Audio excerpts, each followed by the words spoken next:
Chapter 1. The bell toll of midnight. It was one of those biting November evenings in London, when even the flicker of gas lamps seemed reluctant to fight the damp fog curling through the alleyways. A silence had settled over Baker Street, not the restful quiet of sleep, but the sort that hung uneasily in the air, as if the city itself were waiting for something to happen. Inside the sitting room of 221B, the fire burned low, casting restless shadows against the bookshelves and cabinets that lined the walls. The scent of tobacco lingered in the air, mingling with a faint trace of varnish from Holmes's Stradivarius, which lay delicately balanced across his lap. My friend sat motionless in his armchair, the lean lines of his form outlined by the glow from the hearth. His sharp eyes were fixed not on a case file of the newspaper, but on the tall grandfather clock that stood sentry beside the window. I had long since retreated beneath my blanket on the couch, my attempts at reading thwarted by the lateness of the hour and Holmes's unusual stillness. It was nearing midnight, and the only sounds were the gentle ticking of the clock and the occasional hiss of the fire as it consumed its last embers. Then came the first chime. Dong, dong. 12 solemn strokes echoed through the room. Holmes did not move. He remained focused, as though expecting something more. Dong. A 13th chime. I sat up, startled. Holmes, did the clock just? He raised a finger to silence me. Indeed, 13. For a moment, we both stared at the timepiece as its pendulum swung steadily, indifferent to our astonishment. Extraordinary, I murmured. It must be a malfunction. Holmes turned to me, his expression unreadable. Watson, when have you ever known me to leave mechanical mysteries to chance? I assume you've investigated this? Indeed, that clock has behaved most curiously these past few weeks. But tonight is the third time it has struck a 13th bell, always at midnight, always in perfect sequence. I examined the gears. The mechanism is flawless, yet it chimes 13, as though it were not marking time, but sending a message. I rose from the couch and approached the clock, running my hand gently along its mahogany frame. Perhaps a trapdoor bell, or some tampering. No evidence of tampering, Holmes said, but something is hidden. Mark my words. That 13th chime, it is not an error, it is a signal. Before I could respond, there came a sharp knock at the door below, followed by the sound of hurried footsteps ascending the stairs. Mrs. Hudson appeared a moment later, clutching a visiting card. A message, Mr. Holmes, she said breathlessly. Delivered just now by a constable. Scotland Yard, sir. Holmes took the card, turned it over, and gave a low hum. Inspector Lestrade. His note reads, Urgent 1 midnight death at Arlington House. Clock involved. I blinked. Surely not the same Arlington House where the Viscount moved after. Inheriting it from his uncle? The very one, Holmes said. He stood swiftly and donned his coat. We are going to Kent, Watson. Bring your revolver. I had no time to question him further. Within minutes, we were bundled against the cold and stepping into the awaiting hansom cab, the horses' hooves echoing down the frozen cobblestones. Holmes gave the driver precise instructions, King's Cross, as the first train to Kent would leave shortly after midnight. It was as if he had foreseen this journey. As we rode, I attempted to gather my thoughts. You said the clock in your possession is from Arlington House?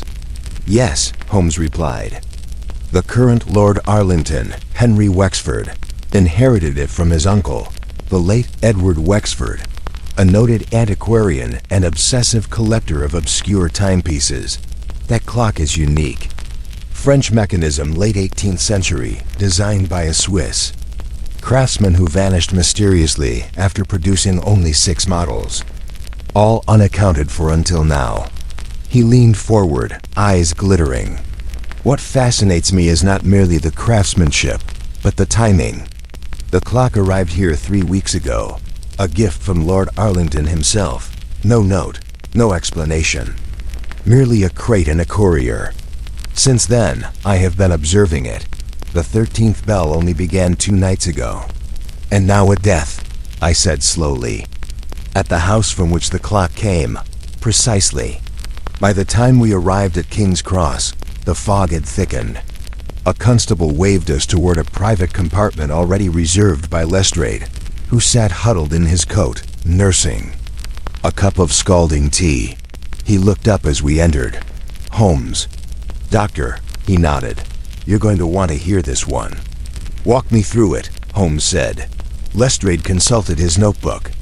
Viscount Arlington found dead in his study at precisely midnight. Servants heard the grandfather clock chime 13 times. When they arrived, the study door was locked from the inside. No broken windows, no signs of struggle. Yet the Viscount lay slumped in his chair dead, eyes wide open, no wounds, no trace of poison. It's baffled the local surgeon. Holmes rubbed his chin. Locked room, no external injuries. And the 13th chime. That's what made me wire for you, Lestrade said grimly. I've heard some mad tales, but a clock chiming a man to death? That's a new one. Hour. Train pulled out into the night, cutting through the countryside like a ghost in motion. I could feel the tension coiling in Holmes's frame beside me. At last, we arrived at the small village, station nearest Arlington House. A constable met us, with a lantern and a horse-drawn trap. The ride was long and silent, the trees looming overhead like dark sentinels.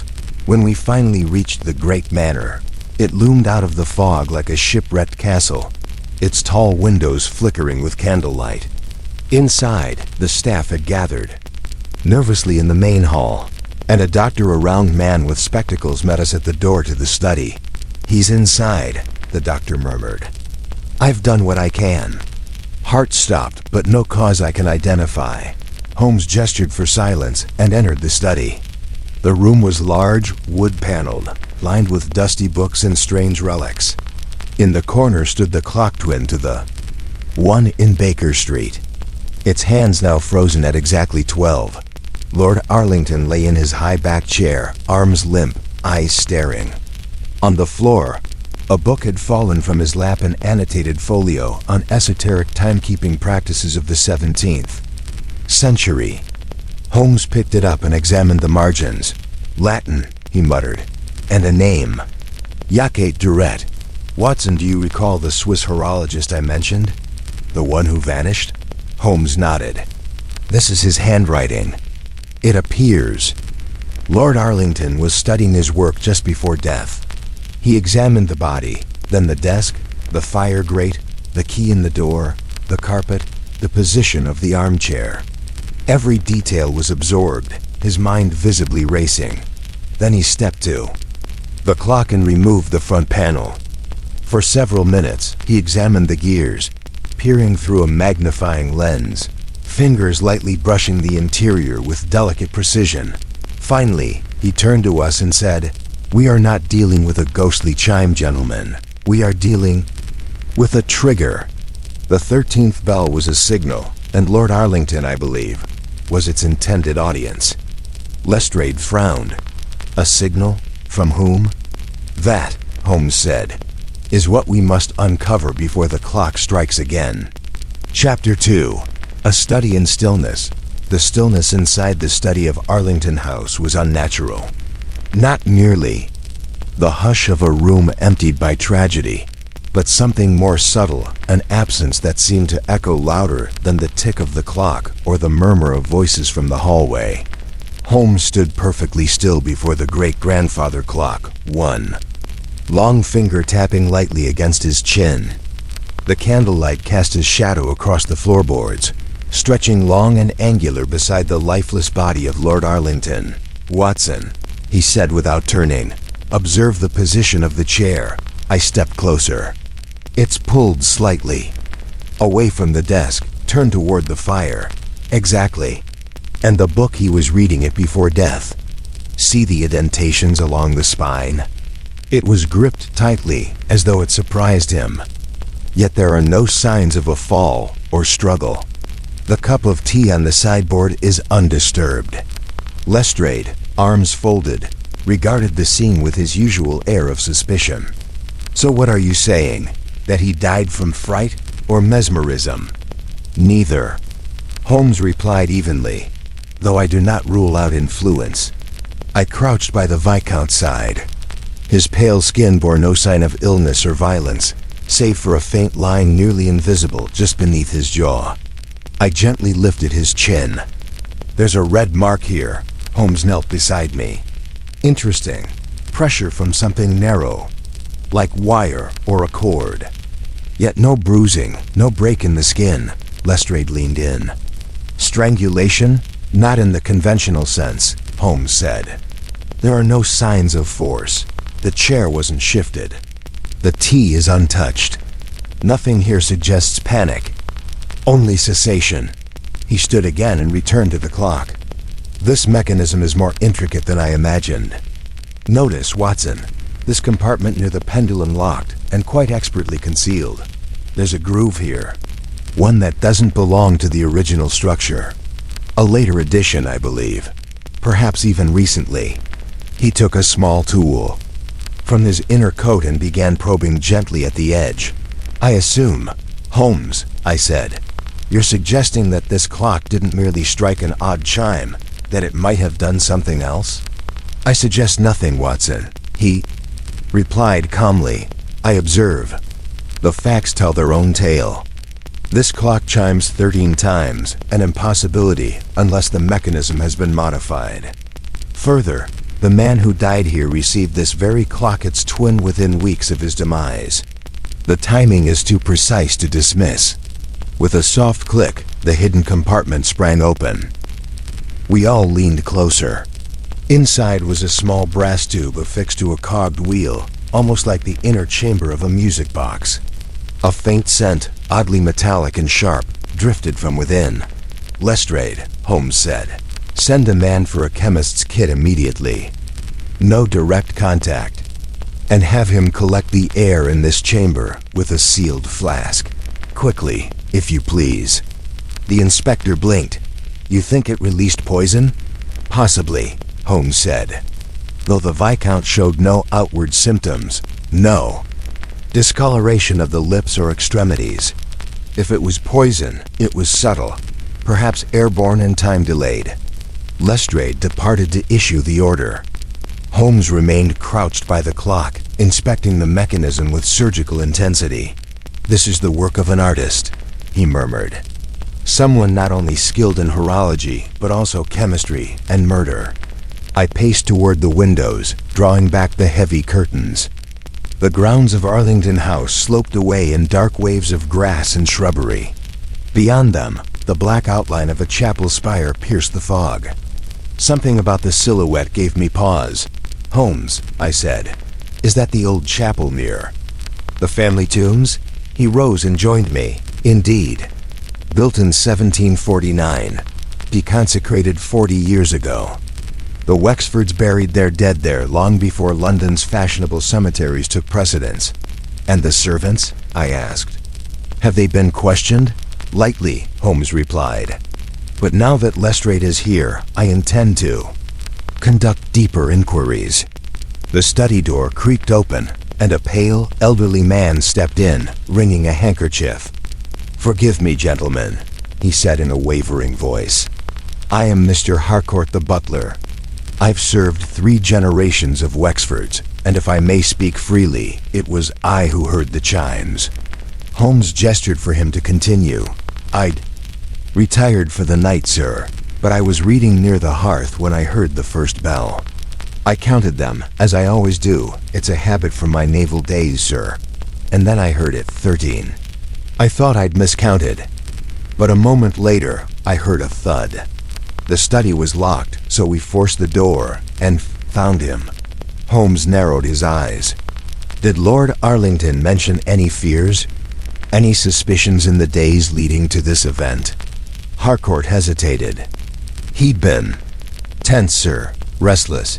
He'd taken to walking the halls at night, and once I found him standing by the old chapel in his dressing gown.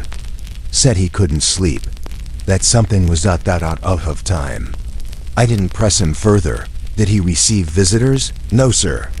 Not in the past fortnight. Only one letter came by post last Tuesday, foreign stamp, but no return address. He locked it away before I could note the origin. Holmes's gaze sharpened. Find that letter, or the remnants of it. Bring it to me at once.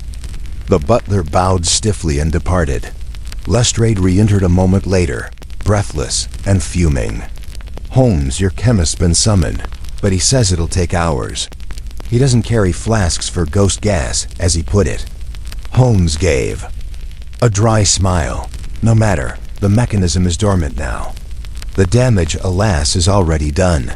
And what of the chapel? I asked. It gives me the oddest feeling. Holmes turned. An astute question. The Wexfords kept that place shuttered since the passing of Edward Wexford. But I believe there's more to its presence in this case than mere atmosphere. Shall we take a walk, Watson? I nodded, buttoning my coat as Holmes lit a lantern. Night was frigid, and the fog clung low to the grass like coiling mist. Our footsteps crunched upon frost-dusted gravel as we crossed the back garden and approached the chapel. The door was locked. Holmes examined it, then retrieved a set of delicate tools from his pocket. Within seconds, the lock gave way with a soft click. Inside, the air was stale and laced with the scent of mildew and old incense. The stained glass windows were coated in grime, allowing only the faintest glimmers of moonlight.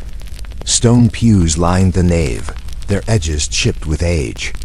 A single candelabrum stood near the altar, thick with long dead wax. We moved silently through the rows. Behind the altar, a heavy wooden door led to the crypt. Holmes paused and touched the knob. This hasn't been opened in years. With effort, we descended the creaking steps, our lantern throwing long shadows against the damp stone. The crypt was a long, low corridor of tombs, most bearing the Wexford crest. One, near the far end, had recently disturbed dust upon its seal. Holmes crouched. Fresh scratches here. Someone has moved this slab. I swallowed. Do you believe someone entered? No, Holmes said quietly. I believe someone exited. We stood in the darkness a long moment, the weight of centuries pressing down around us. Then Holmes turned to me. This is no ordinary case. Watson, this is a message passed across time. The 13th chime was not just a death knell, it was a key. We ascended in silence. Back in the study, Holmes sat before the clock again, lost in thought. At last he spoke, the man who made. This clock, Yaquet Duret, vanished without a trace. Lord Arlington sought to understand why. He found something. Perhaps a design, a symbol, a secret he was not meant to learn. And now he's dead, I said softly. And the clock lives on. Holmes nodded. Yes, Watson. And I fear it. We'll strike again. Chapter 3, The Man with the Cindered Waistcoat, was not long after our unsettling encounter with Inspector Galloway at the mortuary that Holmes declared we would pay a visit to the housekeeper of Sir Felix Clandon, the last known person, aside from the inspector himself, to see the magistrate alive. The fog had thinned slightly, and though the lamps still glowed with a tremulous halo, we made fair progress through the winding streets of Westminster toward Kensington, where the late Sir Felix had resided. Holmes had been unusually quiet during the cab ride. He stared out the window, his eyes narrowed and distant, tapping his long fingers against the side of his thigh in a rhythmic motion, as if marking out the beats of an inaudible metronome. I knew better than to interrupt such moments of cogitation. You notice the soil on the inspector's boots, Watson? He asked suddenly. I blinked. They were dirty, yes, but I had not considered it unusual.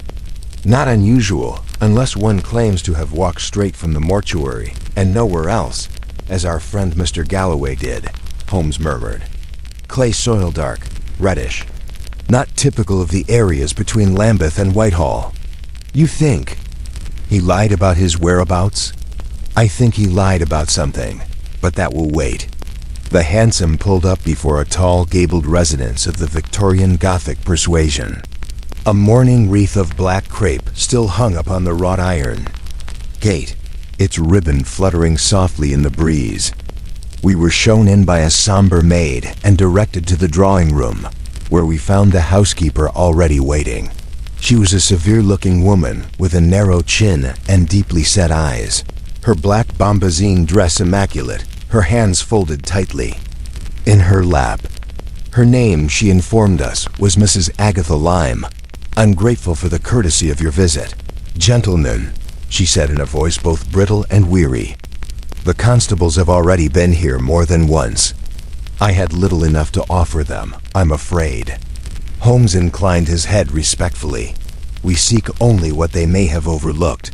Sir Felix was found dead just last night?" "Yes, sir, sometime between 11 and midnight. I left him in the drawing room at 11:15. He was finishing a cordial brandy, I believe, and said he wished to read alone for an hour or so. I retired, and that was the last I saw him." "Alive? You heard nothing?" "Nothing at all. But the bell, that dreadful bell." Holmes straightened. "Yes, the chime. You heard it strike?" "I did. It must have been just before midnight. It woke me." She hesitated, lowering her eyes. It was most peculiar. The chime was ... wrong, often pitch and hollow. Almost funereal. Holmes glanced at me briefly. "You are not the first to say so. I thought perhaps it was my imagination, sir." Then I heard shouting. It was Mr. Elias, Sir Felix's valet. He'd gone down to check the hearths and found the master dead in his chair. "Was anyone else in the house?" "No, only myself, Mr. Elias, and cook.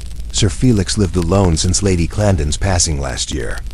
Holmes turned toward the fireplace, examining the thick hearthrug and the polished mahogany mantel. A clock rested there, ornate, brass, and quiet. Its hands pointed to 12 precisely.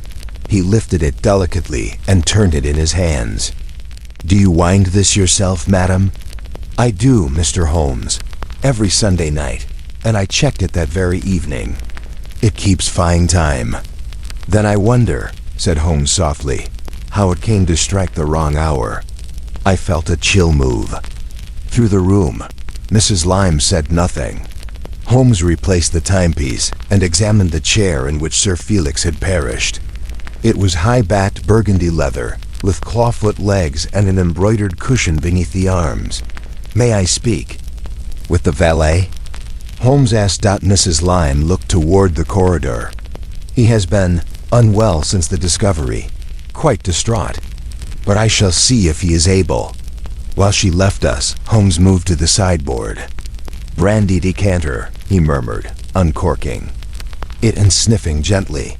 "2 glasses but 1 used. And, what have we here?" He lifted the base of the decanter, turning it slowly toward the light. A faint smear of soot marred the underside. Not fresh, but recent enough to stand out against the clean glass. "Cinders," Holmes said. "Just like on the inspector's coat." He left it where it was and paced the perimeter of the room. "Note the burn pattern on the hearth, Watson. It flares outward, as though something explosive had been introduced to the fire, then doused quickly." "Explosive?" I said. But there was no mention. "No flame or destruction, true," Holmes interrupted, "but a controlled flash, something designed not to kill, but to obscure. Smoke, soot, a distraction." Just then, a pale and tremulous figure entered the room. Mr. Elias, the valet, was a short, balding man with deep worry lines about his mouth. His eyes darted nervously toward Holmes. I can't say more than I did to the constable, sir," he stammered. "I found him as he was, slumped forward, eyes wide, as if something had frightened him." Holmes regarded him with a peculiar intensity. "You are certain he had not moved?" "Moved, sir?" "Did it appear as though he had risen from the chair and returned? Or as though he had been startled mid-thought?" Elias hesitated. "No, I don't know. His glass had tipped. Brandy on the floor, but the carpet was damp in only one place. And something odd, his waistcoat." Holmes leaned in. "Go on." "It had a burn just beneath the 3rd button." as if he'd leaned too close to the flame. Holmes's eyes gleamed. Cindered fabric? Yes, sir. But no sign of singeing on his skin. No blister, no pain, just the cloth itself. Holmes stood silently for a moment. Then he looked toward M.E., a satisfied expression blooming upon his face like dawn behind mist. Watson, I believe the dead man's waistcoat may speak more eloquently than his lips ever could. Chapter 4. A whisper behind the walls. We left the Clandon residence as the evening mist coiled around the lamps in gray ribbons. Holmes walked with that purposeful silence I had come to know, his steps brisk, his gaze low, the mind behind his sharp eyes ticking faster than any clock. Not until we were seated once more in the cab did he speak, his tone clipped and exact. There are wheels within wheels, Watson. That drawing room tells a tale too subtle for Galloway's brand of detection, but the soot on the decanter, the damaged waistcoat, the oddly pitched chime all point to something more elaborate than a simple death from fright. You suspect foul play, then? I asked, adjusting my coat against the deepening chill. I suspect foul design, he said. Whether it succeeded or failed in its original intent, we must now discern. We returned not to Baker Street, but instead to the quiet archive of the Inner Temple Library, where Holmes had arranged for us to review several records pertaining to Sir Felix Clandon's judicial rulings. The magistrate had served nearly 3 decades on the bench, and though he was known for his sternness, Holmes seemed to suspect there were threads in his past worth tugging. A clerk in wire spectacles brought us a bound folio of court ledgers, each case name embossed in gold. Holmes flipped through them with the precision of a surgeon scanning a patient's chart. Look here, Watson, he said finally, tapping a page. The Crown versus Noah Grimble, 1896. Burglary, arson, assault with intent. Sentenced to life. Imprisonment at Dartmoor. Presiding magistrate, Sir Felix Clandon. Grimble, I repeated. I confess I've never heard the name. He was notorious in his day. A housebreaker of some cunning, who specialized in disabling home security systems, bells, locks, dogs, even clocks. I blinked. Clocks? Holmes nodded. He once rewired a Manor's entire clock system to chime half an hour late, allowing his accomplices to bypass the schedule of the watchman. The man was obsessed with time and how it governs perception. And you believe he may be connected? I believe he died in Dartmoor 10 years ago, Holmes said grimly. But obsessions do not die with men. They are inherited, copied or sold. As he spoke, the clerk returned bearing a thinner bundle of papers. I took the liberty of fetching Clandon's personal correspondences on file. They include transcripts of threatening letters sent to him over the past year, most of them unsigned. Holmes read through them with interest. Here, he said, at last, passing me one. The letter was handwritten in jagged script, scrawled with uneven pressure, and reeked of bile.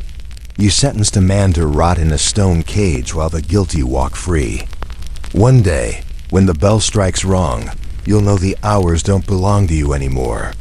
You'll hear it, and then it will be done. I looked up.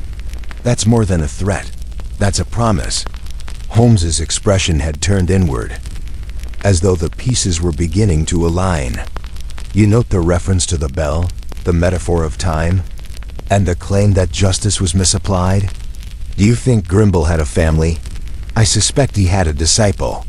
The following morning brought with it not clarity, but a new entanglement.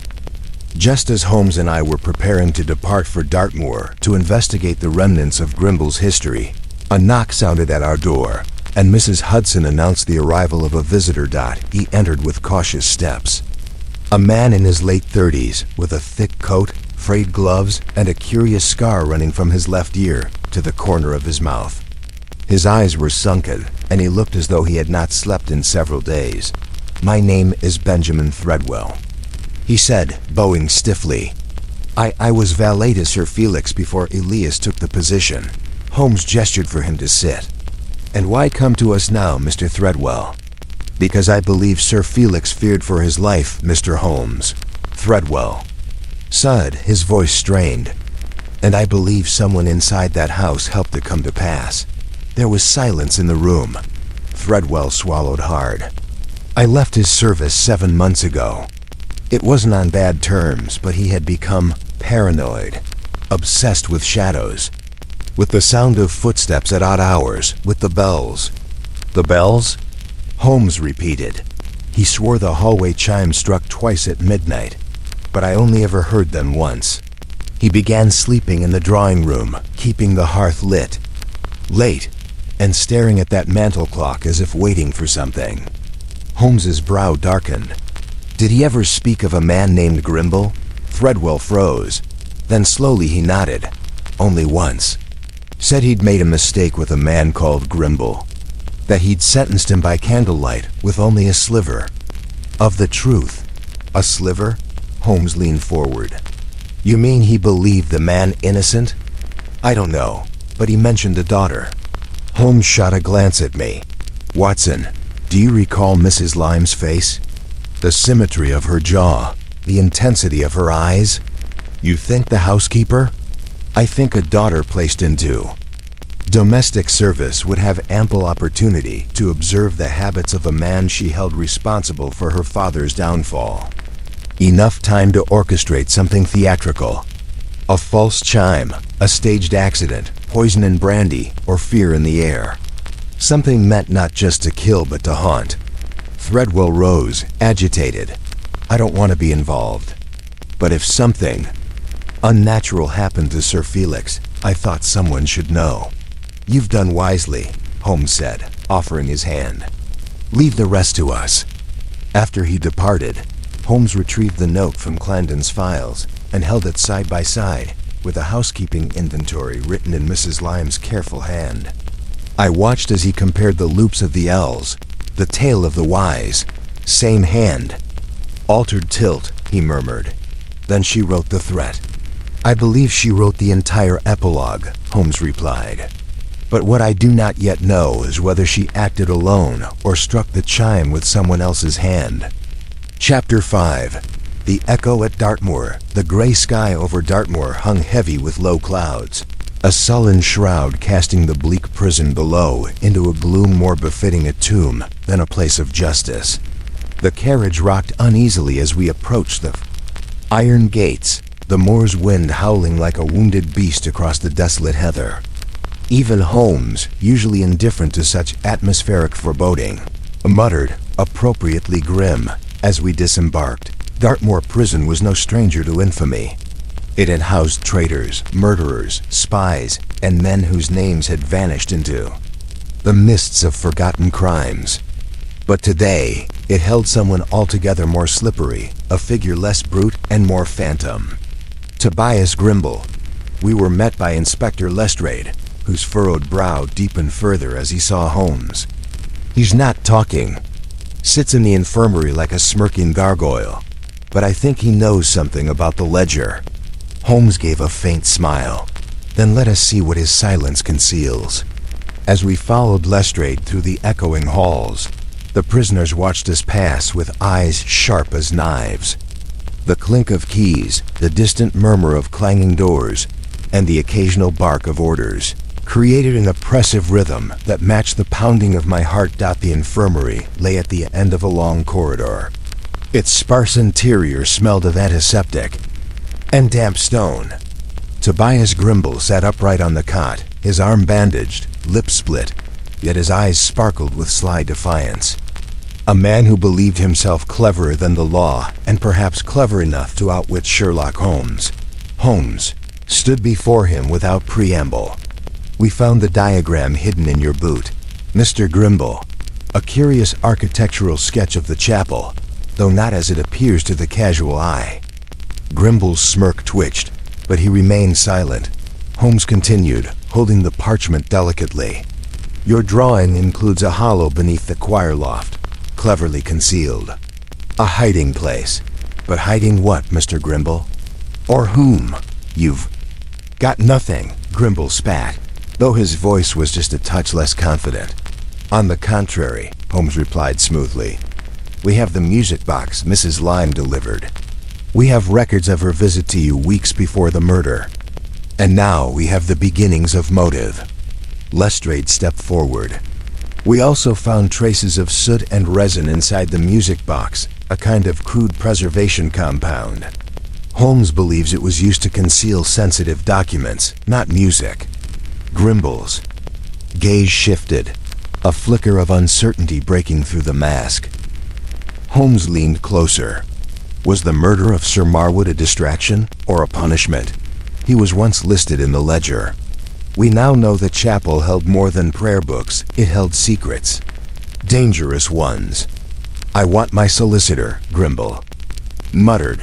"You shall have him," Lestrade replied. "But you'll find Holmes less forgiving than the law." We exited the infirmary, Holmes unusually pensive. "Do you believe he's the killer?" I asked, my voice hushed as guards passed by. Holmes shook his head. "No, a participant certainly, perhaps a courier, but not the instigator. Grimble lacks the finesse for this sort of orchestration. His criminality is vulgar, not calculated. There is another hand guiding this plot." We made our way toward the chapel once more. Though the prison chapel had been closed since the murder, the guards had preserved the scene at Holmes's request. The air inside was cold and heavy with incense. The bloodstain where Sir Marwood had collapsed had been scrubbed clean, but memory lingered. Holmes strode to the base of the choir loft. He began counting softly. 12 paces from the organ, 3 west. "Watson, fetch the crowbar from our satchel, if you please." I obeyed, handing him the sturdy iron tool. With remarkable precision, Holmes inserted it between the flagstones near the base of a worn stone pillar. He pressed and twisted. A faint click echoed through the empty chamber. The stone shifted, then rose. Within the narrow cavity lay a leather-bound volume, its edges scorched as if someone had tried to destroy it. Holmes retrieved it carefully, his face unreadable. He opened the cover. The pages were lined with tight, meticulous handwriting. Names, dates, symbols, some marked with cryptic annotations, others struck through violently in red ink. One name in particular caught my eye. "Sir Cedric Marwood," I murmured. "What on earth is this?" "A ledger," Holmes said. "Not of money, but of meetings. Blackmail, conspiracies. This is a catalog of guilt." Lestrade stared over his shoulder. "Bloody hell. This could ruin half the county." "Which is precisely why someone wanted it hidden and someone else wanted it found," Holmes replied. "The question is, who stands to gain by the exposure?" A gust of wind howled through the broken stained glass, making the pages flutter. Holmes shut the book and looked up. "We must speak with Miss Delphine Marwood." "His daughter?" I asked. "She is the last person to have spoken with Sir Marwood before his death," Holmes said. "And I suspect she knows far more than she's let on." An hour later, at the Marwood estate, Delphine Marwood received us with unfeigned surprise. Dressed in widow's black, she looked pale and drawn, but her eyes remained keen. Holmes bowed. "Miss Marwood, forgive the intrusion. We've recovered something from the chapel. A ledger, one in which your father's name is listed." She turned ghostly white. Her hand reached out to the nearest chair. I don't understand. You were aware of your father's dealings?" Holmes asked gently. "No, only that. He received visits at odd hours. A man named Grimble came once, and there were letters coded, I think. He burned them after reading. I never asked." "Because you feared the answers?" Holmes said. She nodded. "I knew he was involved in something unsavory. He said it was for the good of the country. That's all." Lestrade stepped forward. "Miss Marwood, do you know of anyone who would want your father dead?" She hesitated. "A week before his death, he argued with a man in the garden. I heard voices raised. I couldn't see who it was, just that he wore a dark greatcoat and had a limp." Holmes exchanged a glance. "With me, that narrows it significantly." Delphine clutched the edge of her shawl. Is this to become public? Not if I can help it, Holmes said. But we must find the truth. He turned to leave, then paused. Miss Marwood, do you know what became of your father's pocket watch? She frowned. No, it vanished the day he died. Holmes's eyes narrowed. Thank you, that will be all for now. As we stepped outside into the wind, I turned to him. A missing watch? Holmes's voice was quiet. A symbol, Watson, or a clue? Someone took it not for value, but for message. Sir Marwood was silenced, and someone wanted to erase the last tick of his time. He looked toward the darkening moor. We have our map. Now we must find the hand that drew it. Chapter 6. The limping shadow. The morning following our return from Dartmoor broke cold and ashen. A shroud of mist coiling through the alleyways of London like the breath of some great, sleeping beast. Despite the hour, Holmes was already pacing in front of the fire at Baker Street when I emerged from my room. The ledger we had recovered from beneath the chapel lay open on the table, pages marked with careful notes in Holmes's elegant, angular script. Watson, he said without looking up, the pieces are forming a pattern. Is it a complete one? I asked, taking my chair and pouring the morning tea. Not yet. We have threads, but the loom that binds them is still hidden. He gestured toward the ledger. This book is not merely a register of names and dates. It is a carefully maintained log of clandestine meetings and discreet transactions, blackmail, bribery, subterfuge. Whoever compiled this did so over years. But the handwriting is not Sir Marwood's. I looked at the page. The hand was indeed firm and consistent, more akin to that of a meticulous clerk than a man of nobility. Then Sir Marwood was a guardian of this document? Holmes nodded. Possibly. Or perhaps one of many custodians. Its value is in what it represents, a threat to every man and woman named within. Now consider the implications if that ledger were to fall into the hands of a rival, or worse, a blackmailer. Then Grimble's involvement may be as a courier, I said. Precisely. But I fear the game is more complex. We must locate the man with the limp. Miss Marwood described him as arguing with her father shortly before the murder. If we can identify him, we may find the key to the entire affair. At that moment, Mrs. Hudson entered with the Morning Post.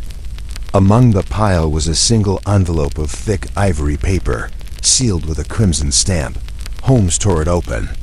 Inside was a card bearing an address in Chelsea and a brief message written in careful, slanted hand, for truths buried deeper than the chapel vault. Visit the man with a limp. He walks beneath the green lamp, where silence is sold at a high price. A friend in velvet. Holmes's brow furrowed. This is the second mention of velvet. The first was the mask. This, I believe, is the sender's signature. A friend in velvet, I repeated. Could it be a woman? Possibly. Possibly not. But this green lamp intrigues me. He crossed to the bookshelves and pulled down a battered gazetteer of London. After a moment's searching, he tapped a spot on the map. Here, a small alley in Chelsea. Narrow, unused, known once for illicit card games. Local lore calls it the Silent Mile, and conveniently, there is still a green gas lamp that burns outside a now defunct tobacconist's shop. Then we are to pay a visit to this limping man? Indeed, said Holmes. And I suggest we bring your revolver. That evening, the Silent Mile, Chelsea. The fog hung thick as curdled milk over the alleyway, and the green lamp gave off a sickly spectral glow. The street was deserted, save for the sound of dripping water and the distant toll of church bells. Holmes moved ahead of me, his coat pulled tight, his eyes scanning the shadows with relentless calculation. This is where secrets are sold, he murmured. We stopped before the shuttered tobacconist's shop. The window was boarded over, but from behind the panel, a dim light flickered. Holmes knocked once, then twice, then once again. For a moment, nothing stirred. Then a small slatted panel slid open in the door. A single eye peered out. "No customers," growled a voice. Holmes leaned close. "We are not here for cigars." A pause, the eye narrowed. "You came from Dartmoor," said the voice.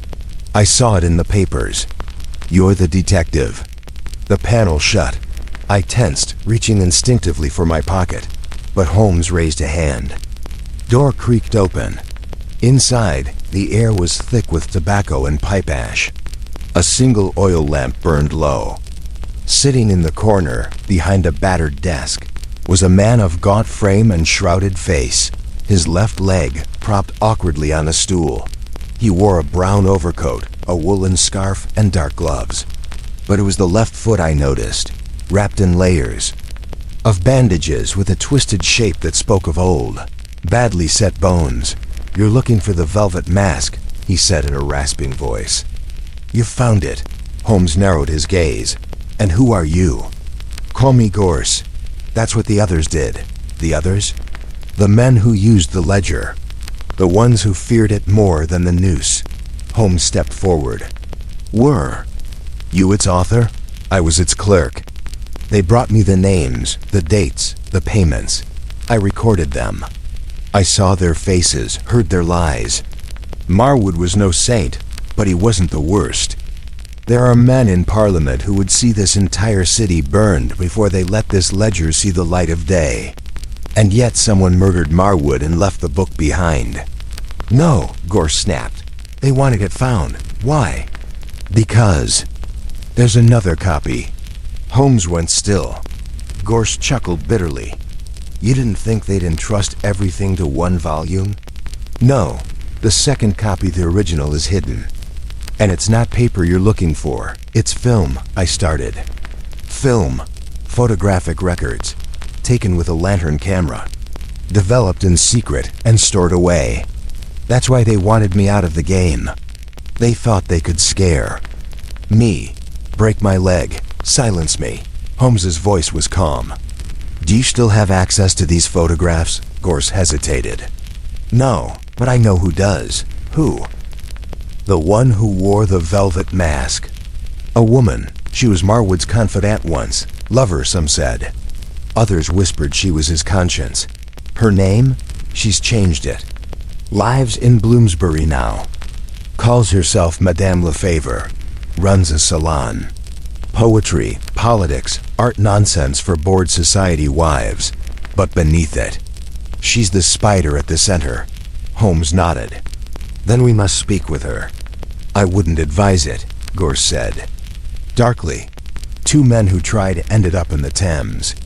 "We don't scare easily," I muttered. "No," said Holmes. "But we tread carefully."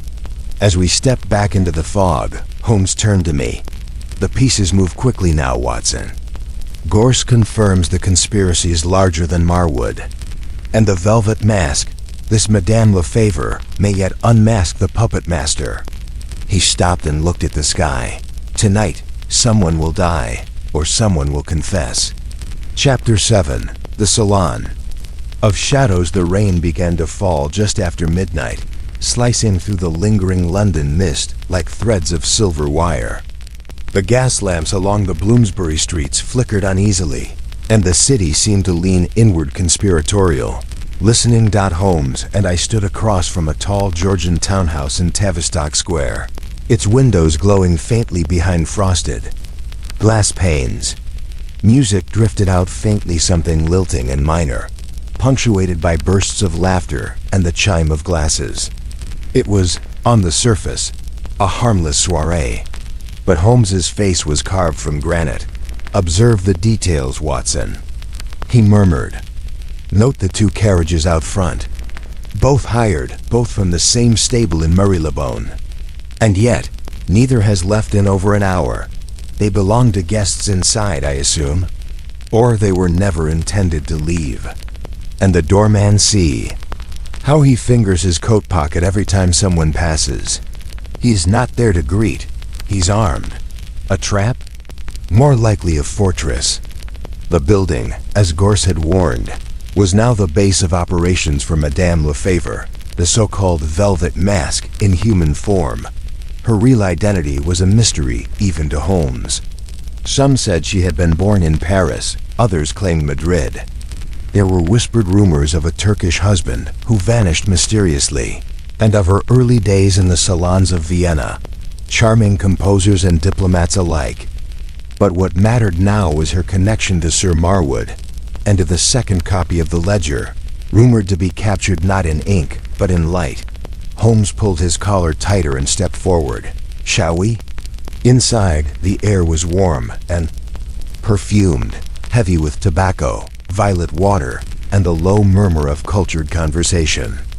A man in a green waistcoat met us at the door, his manner smooth but cautious. "We do not permit journalists or inspectors." "Gentlemen," he said. "We are neither," Holmes replied, producing a simple ivory card. "Pray inform Madame Lefebvre that Mr. Sigerson and Dr. Werner request an audience." I suppressed a smile. Holmes's old aliases, forged in various corners of Europe, still served him well when secrecy was required. The man bowed and disappeared up a stairwell. Moments later, he returned, gesturing us through a velvet-curtained archway and up to the second floor. There, we were led into a chamber unlike any I had seen in London. It was dimly lit, the lamps hooded with crimson silk, casting the room in a gentle theatrical gloom. A fireplace crackled at the far end, beneath a marble mantel. On the walls were oil paintings of obscure European nobility, and the shelves bore rows of books, some English, some French, and several bound in exotic leathers I did not recognize. In the center of the room, seated in a deep-backed chair, was the woman herself, Madame Lefebvre. She was perhaps in her early 40s, though her bearing defied age. Her hair was dark, coiled at the nape in a chignon touched with silver, and she wore a long gown of midnight blue velvet that shimmered faintly in the firelight. Her eyes, set deep beneath arching brows, were the kind that measured before blinking. "Mr. Sigerson," she said with the trace of a French accent. "Or shall I say Mr. Holmes?" Holmes inclined his head. "Madame," she gestured toward the armchairs before her. "You are bold, monsieur. I have known men to flee my name. Yet you walk into my home, and I would walk through fire if it brought me closer to the truth." She laughed low and melodious. "The truth is an expensive commodity, often not worth the price. Fortunately, I've always paid in persistence." At this, her gaze shifted to me. "And you, Doctor? Have you come for adventure? Or simply to watch your friend court danger?" "Mostly the latter," I replied stiffly. Her smile held a hint of approval. "Loyalty is rare among men." Holmes leaned forward slightly. "You knew Sir Marwood well enough to be mentioned in his private letters. Well enough to share secrets, perhaps even to protect them." A flicker crossed her features, barely perceptible. "I did," she said softly, "and I mourn his death. Then perhaps you can tell me what lies behind the mask." She tilted her head. "What mask do you mean?" "The one used to blackmail half the aristocracy. The one behind which your late friend operated, or perhaps hid from." Madame Lefebvre's eyes grew still. "You think I am the blackmailer?" "I think you are a guardian of something powerful. Whether you use it or merely protect it remains to be seen." Silence fell for a moment, broken only by the ticking of a ormolu clock on the mantel. Then, slowly, she rose and crossed to a writing desk in the corner. From its drawer, she drew a small, flat box wrapped in black ribbon. She returned and placed it before Holmes. "This is what they killed him for," she said. Holmes untied the ribbon and lifted the lid. Inside were 10 glass photographic plates, each one protected by layers of tissue. He held one to the light and let out a low whistle. It was an image of a gentleman in evening, dress face unmistakable, handing a sealed envelope to a man in a servant's livery.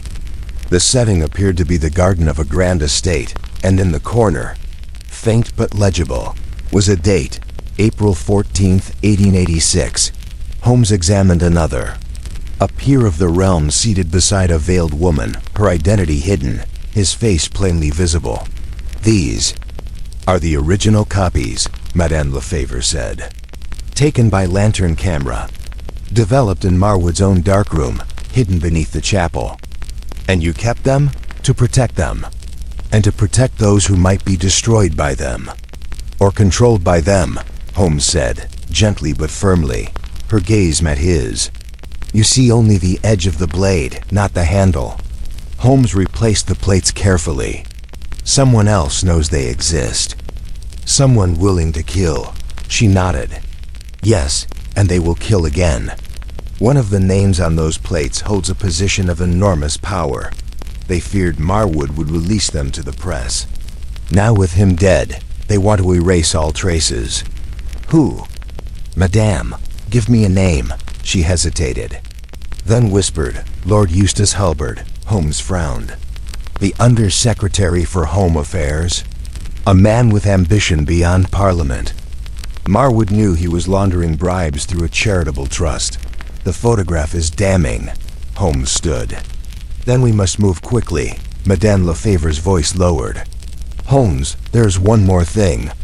"Yes?" She looked toward the hearth. "Someone here tonight is not what they appear.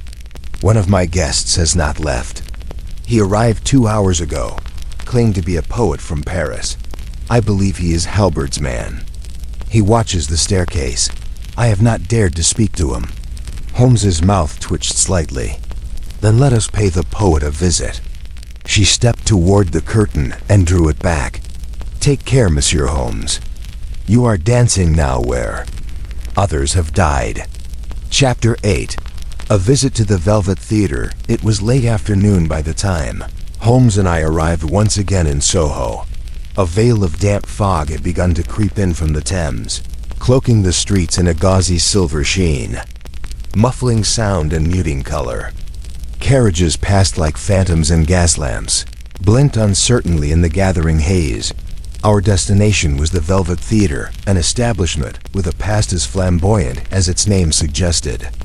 Once a haunt of the fashionable elite, it had fallen into something of a decadent disrepair in recent years, now operating as a cabaret of ambiguous repute. Holmes had remained silent most of the journey, eyes closed but mind evidently racing. I dared not interrupt his reverie. As we turned into the dim alley that flanked the theater's side entrance, Holmes gestured for me to pause. "You notice the lack of foot traffic, Watson?" He murmured, "Indeed. It's unusually quiet for this hour. One might expect a rehearsal or some staff movement. Just so. And yet." He turned toward the door, inspecting the frame. "There's a faint mark chalk dust, perhaps? And here's scuffing, freshly made. Someone has come through this entrance recently, possibly in haste."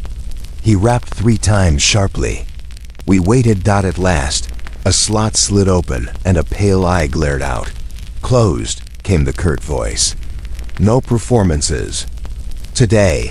Holmes drew from his inner pocket a card, the kind he rarely used except when circumstances demanded expedience. "Kindly inform Mr. Enoch Partridge that Mr. Sherlock Holmes requests a brief audience concerning the matter of the late Madame Lysandre." A moment of silence followed. The eye vanished. We heard bolts withdraw. The door creaked open to reveal a narrow hallway reeking of stale perfume and old wood polish. The figure before us was lean, his expression guarded beneath a thin mustache. He wore the dust of backstage life upon his sleeves, and his eyes never settled in one place for long. "Mr. Holmes," he said, voice rasping.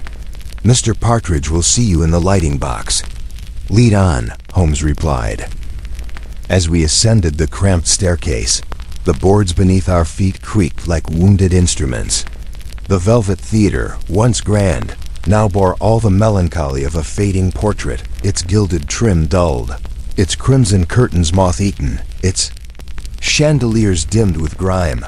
Enoch Partridge awaited us in a cramped chamber high above the stage. He was a man of about 50, with an angular frame and long bony fingers that gestured constantly, even when he spoke. He had once been an actor of minor fame, I recalled, and the flair remained. Mr. Holmes, to what do I owe this peculiar honor? He said with a theatrical bow. We come not for drama, but for truth, Holmes replied. Specifically, the truth behind Madame Lysandra's appearances at your establishment and her possible ties to the recent death of Mr. Edward Fitzrobert. At that, Partridge's hands paused mid-air. Fitzrobert, dead, poisoned.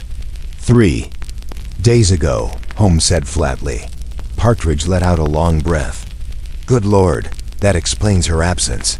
Madame Lysandra? She hasn't performed in nearly a week, nor sent word. But I assumed, well, it's not uncommon for performers of her sort to vanish when whim dictates. Describe her performances for me, Holmes said, lowering himself onto a nearby stool, fingers steepled. Every detail may matter. Partridge leaned against a battered wall. She was our midnight act, never on the formal program. She'd arrive masked, always the same, a deep indigo velvet covering all but her lips and eyes, and she'd sing. Not operatic, mind you, but something more ancient, atmospheric. Her voice had this eerie clarity. Haunting, almost ritualistic. The regulars adored her. Was she ever seen unmasked? Never. We respected her anonymity. It added to the mystique. But she had a dressing room at the rear. Never allowed staff inside. Always locked it from within. Holmes rose. Take me there. Partridge hesitated. It's against theater policy. Holmes turned, fixing him with a penetrating look. A man has been murdered, Mr. Partridge. If Madame Lysandra is not guilty, she may yet be in grave danger. Will you still protest? Partridge swallowed and nodded, beckoning us onward. The dressing room was tucked behind the stage, through a labyrinthine passage lined with forgotten props and dusty costumes. Partridge unlocked the heavy door and stepped back. Holmes entered first. The room was small, dimly lit, and had an uncanny stillness about it. A thick velvet curtain hung over a cracked mirror. A trunk sat beneath a small window, half covered with a shawl. A perfume bottle lay shattered near the corner, the scent still lingering faintly. Holmes began his meticulous sweep. There, he said, pointing. A faint indentation on the carpet. Something heavy rested here recently, and was removed in haste. The dust pattern supports it. He moved to the vanity. And here paint remnants, but not theatrical, industrial. Look, Watson, this mask fragment. He held up a sliver of indigo velvet with a clasp attached. Curious, I murmured. Why leave behind only a piece? Holmes did not answer at once. He had crouched beside the trunk, fingers probing its underside. With a soft click, a false panel slid open, revealing a slender compartment within. Inside lay a collection of letters neatly bundled, their seals intact. Holmes took one and studied the address. To E.F., not to be opened unless I am taken. He exhaled softly. Fitzrobert. With utmost care, he peeled back the seal. The letter within was brief, but damning. My dearest Edward, if you are reading this, then it means I have failed to escape my past. I am sorry. I came to London under the mask not to deceive you, but to protect you. The man who calls himself Delincourt, he is not what he seems. He was once called Marceau, and he has followed me since Paris, where he made me part of something I never wished to be. If he suspects I told you, he will kill you. Forgive me. La Holmes's brow furrowed. Delancourt, Marceau. So it is a case of dual identities and international reach. You think Madame Lysandra feared this man? Feared him enough to change her identity and live behind a mask. But now it's clear she knew Fitzrobert and tried to warn him. The tragedy is that her warning came too late. He turned to Partridge. Have you seen a man frequenting the Velvet Theater? Tall, with a limp on the right leg, always gloved, perhaps carrying a walking stick? Partridge's eyes widened. Yes, sat in the upper left box on at least 3 nights. never applauded. Always silent. Holmes nodded grimly. We must find him. Before he finds her. As we stepped back into the fog, Holmes's expression was unreadable. He turned his collar up against the night air. Watson, we are entering the shadow of something far older than murder. Something that may involve foreign intrigue, secret societies, or worse. Do you believe Madame Lysandre still lives? Holmes glanced back toward the theater. I believe she is running, Watson. But for how long depends on whether we reach her before he does. Chapter 9. The man from Paris the next morning found Holmes already at work before I had even emerged. From my room in Baker Street, the scent of strong coffee mingled with the crisp snap of the newspaper as I descended the stairs to find him seated cross-legged in his armchair, the Times spread out across his knees and the fire lit against the midsummer chill. Watson, he said without looking up, do you recall the case of the Orpheus Society in Montmartre? I blinked. The one that involved cryptic poetry, false suicides, and a sculptor named Bellevaux. The very same. And do you remember the French Inspector Marceau? My mind strained briefly, then recollected the name. Yes, a lean fellow with rather severe cheekbones and a passion for stagecraft, if I remember correctly. Holmes tapped the paper. He has returned. Or at least his alias has. This morning's issue carries a small notice buried deep in the foreign dispatches. A warehouse fire in Marseille. No bodies recovered, but the name Delacourt was scrawled on a crate near the scene, believed to be linked to contraband art, smuggling and espionage. A shadow operation nameless but deadly. I believe Delacourt and Marceau are one and the same. And connected to Madame Lysandre? I asked. Unquestionably, Holmes said, rising swiftly. The letters we found. The mask, her warning to Fitzrobert, it all fits. Madame Lysandre, whoever she is, escaped that world. But she brought its danger with her. We are not merely facing a case of revenge, Watson, but a pursuit of secrets best left buried. At that moment, Mrs. Hudson knocked gently and entered, bearing a small calling card on a tray. A young man left this for you. Mr. Holmes said it was urgent, but he wouldn't stay. Holmes took the card and examined it. Julian Arnott, he read aloud. From the École des Beaux-Arts. Paris. Intriguing. Watson, fetch your coat. It appears Paris has come to London. We found Mr. Julian Arnott in a small tea-house on Red. Lion Street, nervous, fidgeting, and scanning the windows as though expecting pursuit. He was perhaps 25, slight of frame, with a fine-boned face and hair that curled uncontrollably around his ears.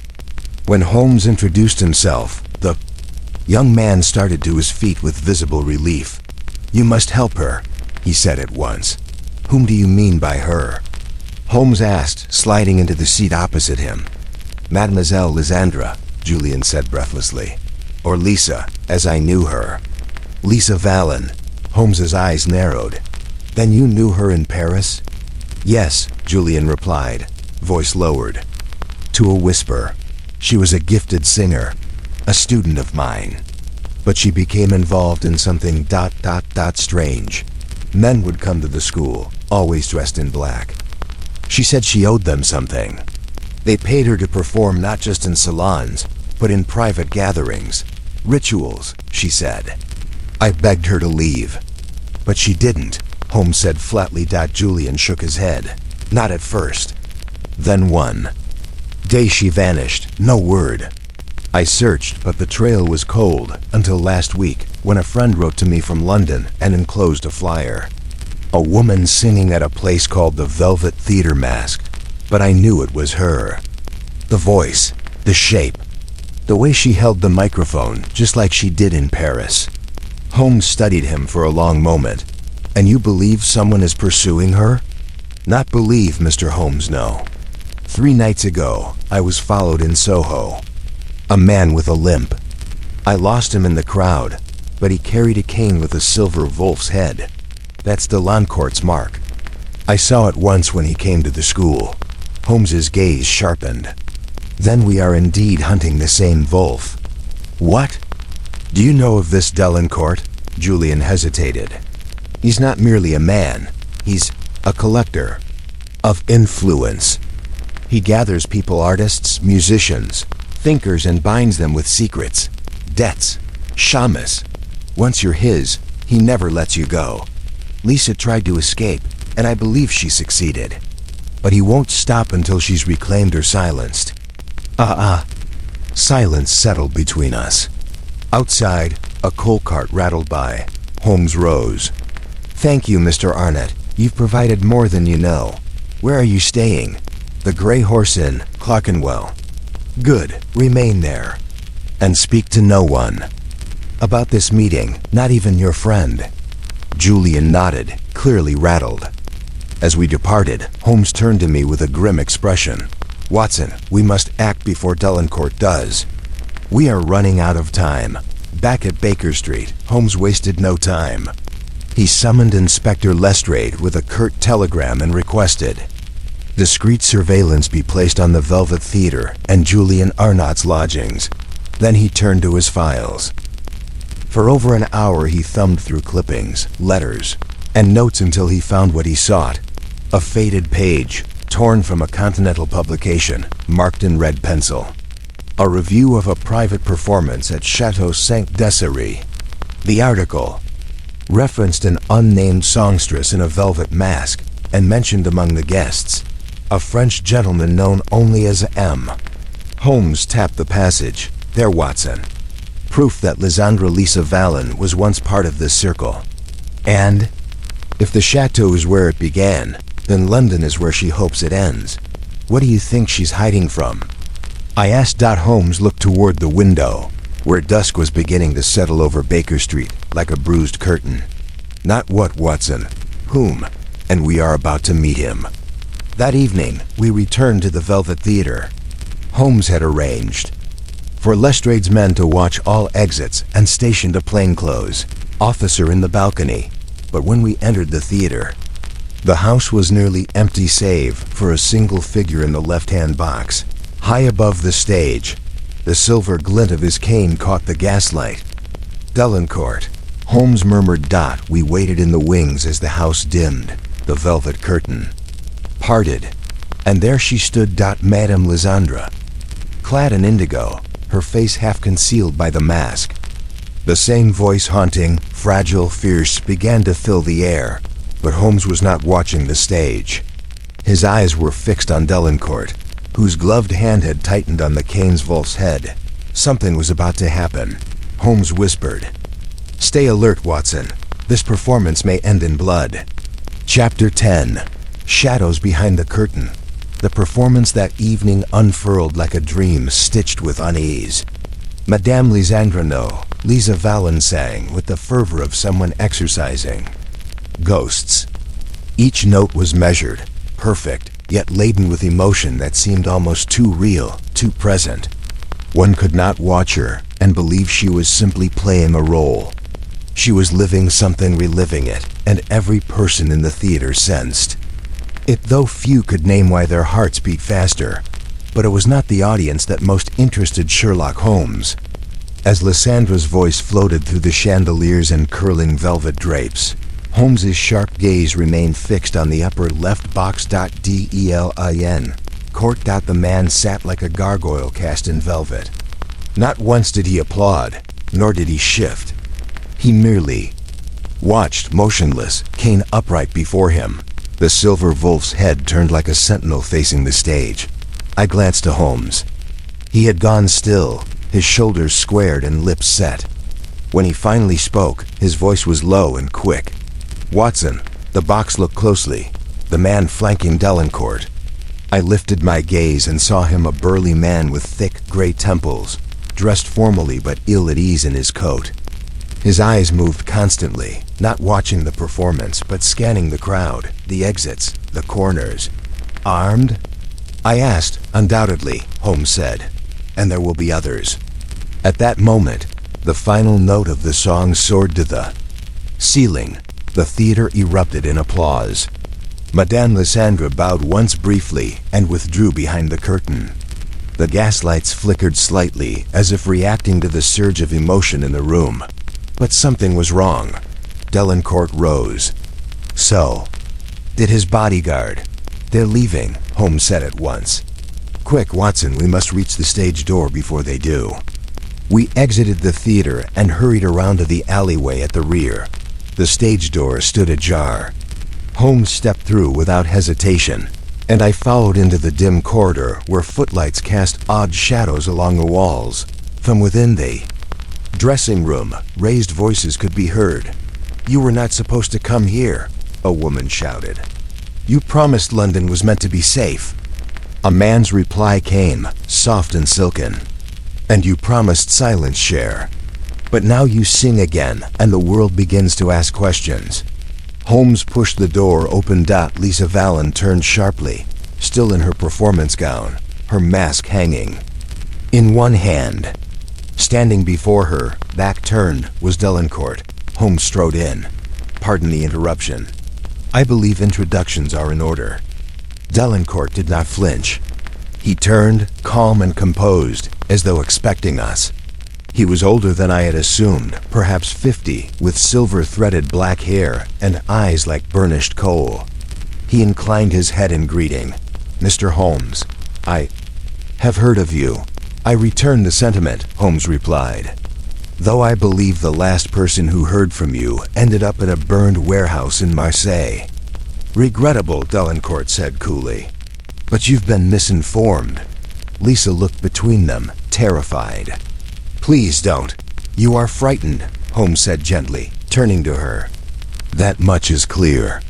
But if you do not, speak now, others may pay the price. She looked away. I tried to disappear, to leave it all behind. Delacourt interjected. She left behind more than that. Mr. Holmes, she left with information, names, and the memory of what we all were. She left with her freedom, Holmes said sharply. Something you appear to find unacceptable. Freedom, Delacourt said, moving closer, is a delicate thing, easily broken, and often ill-deserved. Holmes took a step forward. She is under my protection now. You will not touch her. For a long moment, Delacourt studied him. Then he smiled. A pity, he murmured. I had hoped we might find agreement. He turned to Lisa. You always had a gift, my dear. Even now, it stirs things in the air. But beware, memories have sharp teeth. Then, without further word, he turned and walked from the room. No threats, no rage. Just a quiet promise of something inevitable. Lisa sagged into a chair, her hands trembling. Holmes knelt beside her. You must tell us everything. Who is he? What does he want from you? Her voice, when it came, was barely a whisper. Delacourt leads a group called the Cercle Noir, the Black Circle. They aren't criminals in the usual sense. They trade in power secrets, shame, influence. Artists, politicians, officers. If someone is talented or dangerous enough to matter, they find them, own them. I was one of many. And you escaped?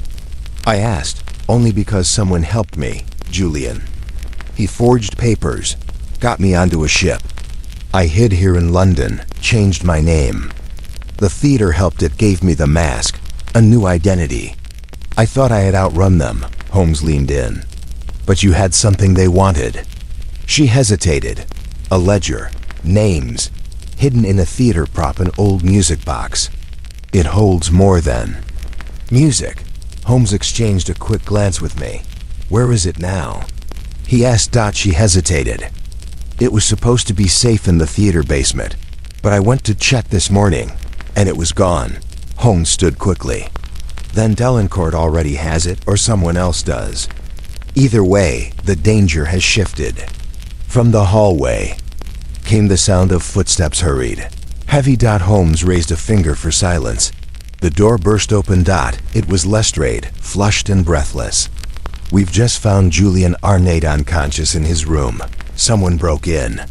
Holmes's jaw tightened. They're closing the net,